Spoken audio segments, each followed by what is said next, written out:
नमस्कार, मैं शगुन Chaurasia. मॉडर्निज़ media network में आपका स्वागत है। मैं इस समय दिल्ली के एआईसीसी ऑफिस में मौजूद हूँ, जहाँ रणदीप सिंह सुरजेवाला की तरफ से फसलों पे मिलने वाली एमएसपी पे प्रेस ब्रीफिंग की जा रही है, जिसमें कांग्रेस की सरकार से ये मांग है कि एमएसपी को लेकर एक अलग कानून बनाया जाए और खेती में यूज़ होने वाली चीज़ों पर से पूरी तरीके से जीएसटी को हटाया जाए। तो चलिए सुनते हैं और जानते हैं कि उन्होंने क्या अहम सवाल हैं और क्या-क्या उन्होंने सरकार से सवाल किए। आज एक विशेष विषय को लेकर हम सब आपके बीच में उपस्थित हैं। कल सरकार द्वारा एमएसपी की घोषणा हुई। बहुत बड़ी बड़ी बातें हुई, बड़ी बड़ी बातें कही गई। ये भी कहा गया कि किस प्रकार से सरकार ने बहुत ज़्यादा एमएसपी दिया है और किसानों के लिए बड़ा सुखद संदेश है। पर सच्चाई क्या है? हिंदुस्तान का किसान की सच्चाई जो है वो बयां करने के लिए आपके बीच में हम सब उपस्थित हैं। किसान लागत प्लस 50% मुनाफा के नाम पर ठगे जा रहे हैं। एमएसपी पर फसल खरीद के लिए आंसू बहा रहे हैं और मोदी जी किसान की आय बढ़ोतरी के जुमले सुना रहे हैं। मोदी सरकार ने 11 साल से किसान और खेती पर घात लगाकर हमला किया है। जुमलों का व्यापार है, वादों की घोषणा है, योजनाओं का अंबार है और किसानों में हाहाकार है। सच्चाई यही। एमएसपी अब बन गया है maximum suffering for producers. MSP का नाम बदलकर ये रख देना चाहिए। C2 plus 50%। स्वामीनाथन की ये जो सिफारिश जिसे वो कहते हैं हमने लागू कर दिया, वो अब जुमला नाथन बन गया। 11 सालों में समर्थन मूल्य की घोषणा की एक झूठी अदायगी हो रही है। C2 क्या है? C2 है इनपुट कॉस्ट, फैमिली लेबर, जमीन का किराया। ये C2 है। मोदी जी ने ये वायदा किया था और वो आज भी बार बार प्रेस विज्ञप्तियों में कहते हैं कि हम C2 प्लस 50% देंगे, यानी उस पर 50% मुनाफा देंगे। मैंने इसलिए एक चार्ट आपको दिया है कि सच क्या। उन्होंने तो कल इश्तेहार जारी कर दिया, पर सच क्या है? पैडी का एमएसपी है 2369 रुपया, 2369। C2 प्लस 50% जो CACP की रिपोर्ट के मुताबिक है वो है 3135। इसका मतलब जो कम प्राइस मिला वो है 766 रुपया। अब 3 बीजेपी जो राज्य हैं, ये मैं CACP की रिपोर्ट से डाटा, इसलिए मैंने एक ही चार्ट पर आपके लिए बना दिया, पूरी रिपोर्ट आपको पढ़ाने की बजाय। वो क्या कहते हैं कि वहां लागत क्या है।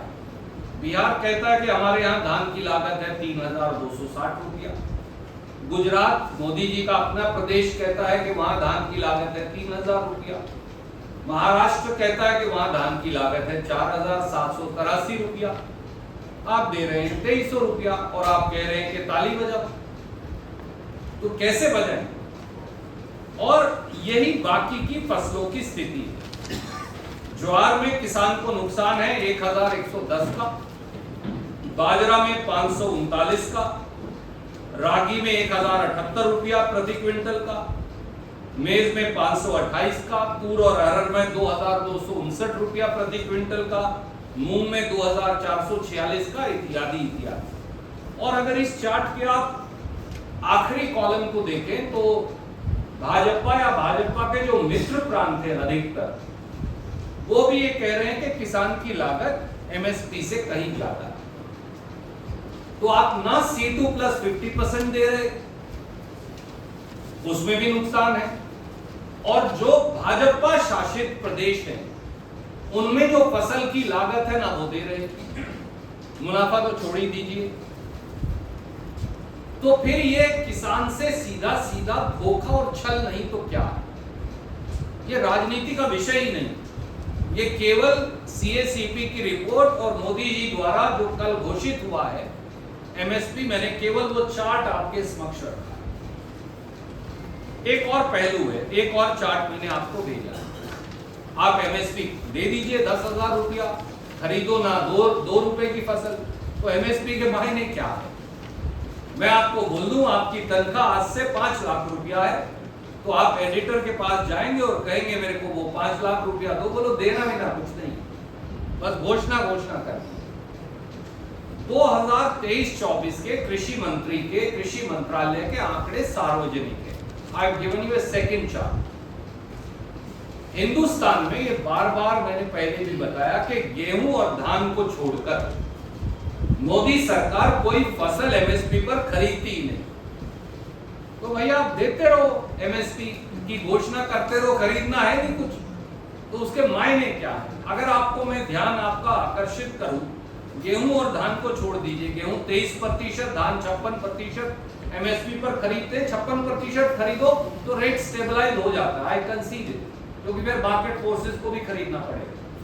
पर आप आगे आ जाइए, जौ पे आइए। जौ का उत्पादन हुआ 16,53,000 टन। मोदी सरकार ने कितना खरीदा? 0, एक दाना भी नहीं खरीदा MSP।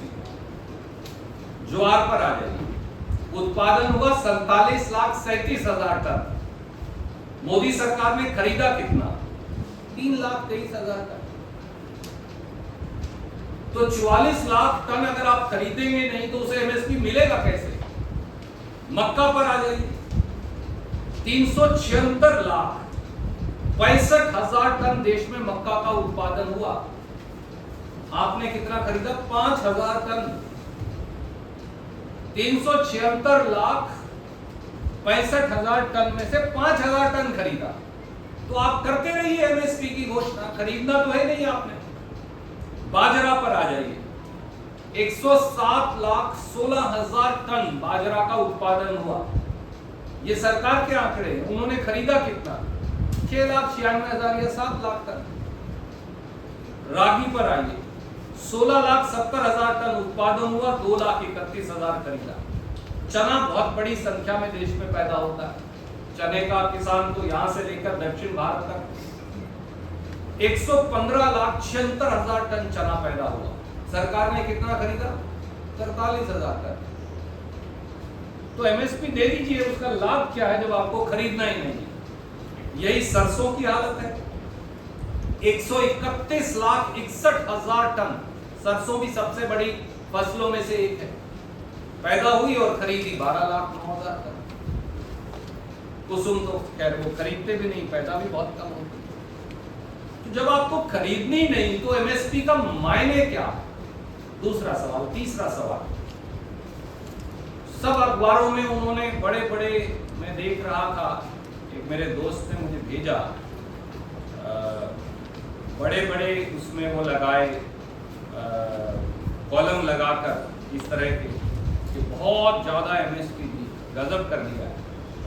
ऐसे इसमें लिखा है धान जो सबसे ज्यादा खरीदा जाता है वो 2300 रुपए से 2369 रुपया, 2300 to 2369 हो गया।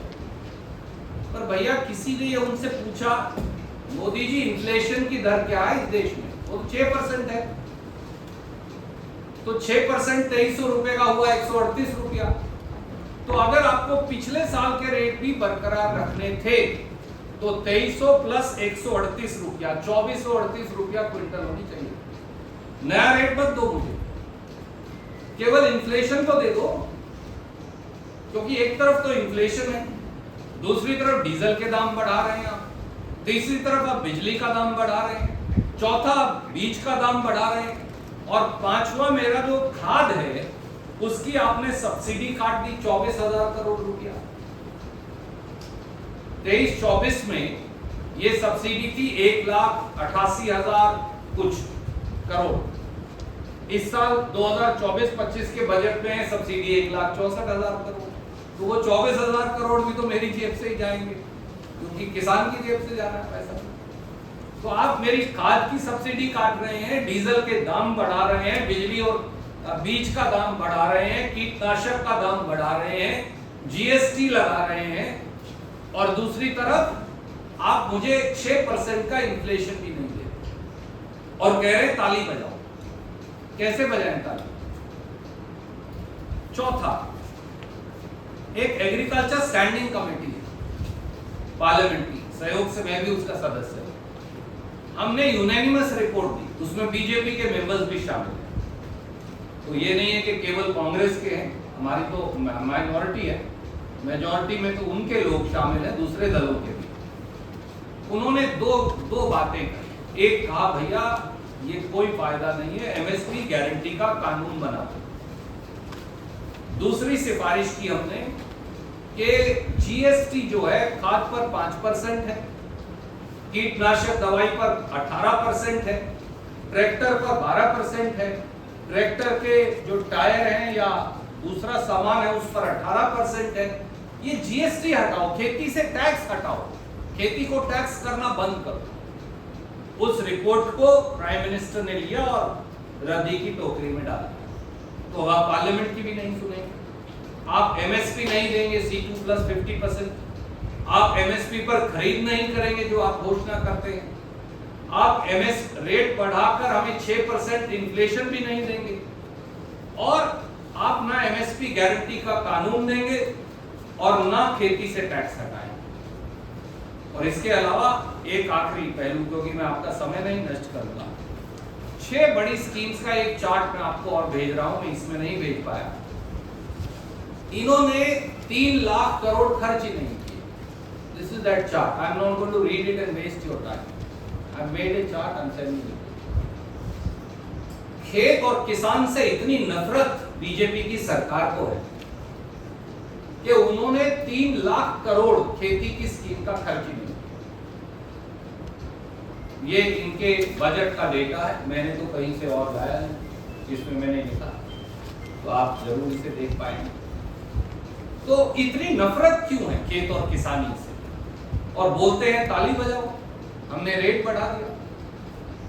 उल्टा किसान को नुकसान होने वाला है। 138 रुपया तो इन्फ्लेशन का आना चाहिए पिछले साल के रेट पे, आप मुझे दे रहे हो 69 रुपया, और ये सारी चीजें महंगी कर रहे हो। तो इसलिए प्रधानमंत्री जी को अपनी जबान पर विश्वास करके हिंदुस्तान के 70 करोड़ से अधिक किसान और खेत मजदूरों को जवाब देना है।